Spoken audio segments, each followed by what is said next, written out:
हमारे पास नबियों का वो कलाम है जो ज्यादा मोतबर ठहरा, क्योंकि कलाम का हर एक सहीफा खुदा के अल्हाम से है। बाइबल में 3 अहम मकामात पर खुदा के हाथ से तहरीर का जिक्र मिलता है। नंबर 1 खुरूज 31 बाब की 18वीं आयत में खुदा ने मूसा को पत्थर की 2 तख्तियों पर 10 अहकाम तहरीर करके दिए।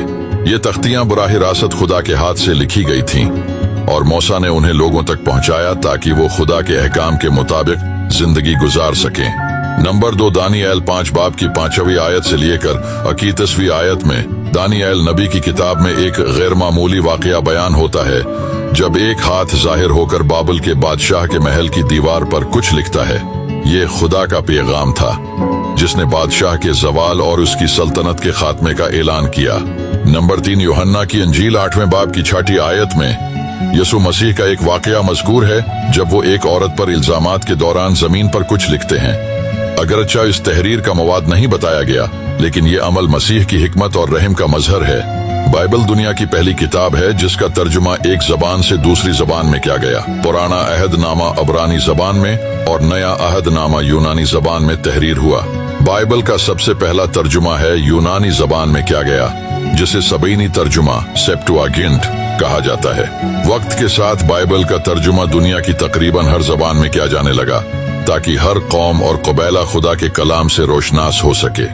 बाइबल दुनिया की पहली किताब है जिसे प्रिंटिंग प्रेस पर छापा गया। योहान्स गटनबर्ग ने 1455 में प्रिंटिंग प्रेस के जरिए बाइबल की इशाअत का आगाज किया, जिसने इल्म और आगाही के फैलाव में इनकलाब बर्पा कर दिया।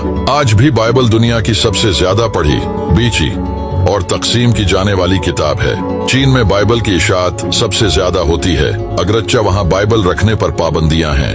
लोग खफिया तौर पर बाइबल रखते हैं और पढ़ते हैं, क्योंकि मसीही अकीदे में उस किताब का मुतालिया और उस पर अमल बासे बरकत है। बाइबल के मुताले और उस पर अमल को बाइबल में मुबारक करार दिया गया है। मुकाशिफा पहले बाब की 3री आयत में लिखा है, मुबारक है वो जो इस नबूत की किताब को पढ़ता है और वो जो इसमें लिखी हुई बातों पर अमल करते हैं, क्योंकि वक्त नजदीक है। ये पैगाम लोगों को तरगीब देता है कि वो बाइबल के कलाम को न सिर्फ पढ़ें बल्कि अपनी जिंदगियों में उस पर अमल भी करें।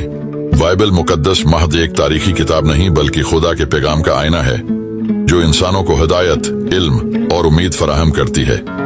उसकी क़दामत, मुख्तलिफ जबानों में तर्जुमा और इशाअत का सफर इस बात का सबूत है कि ये किताब हमेशा से लोगों के लिए रोशनी और रहनुमाई का जरिया रही है।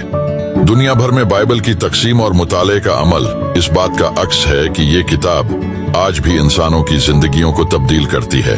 इस वीडियो के वसीला से खुदा आपको बरकत दे और हमें अपनी दुआओं में याद रखिएगा। God bless you.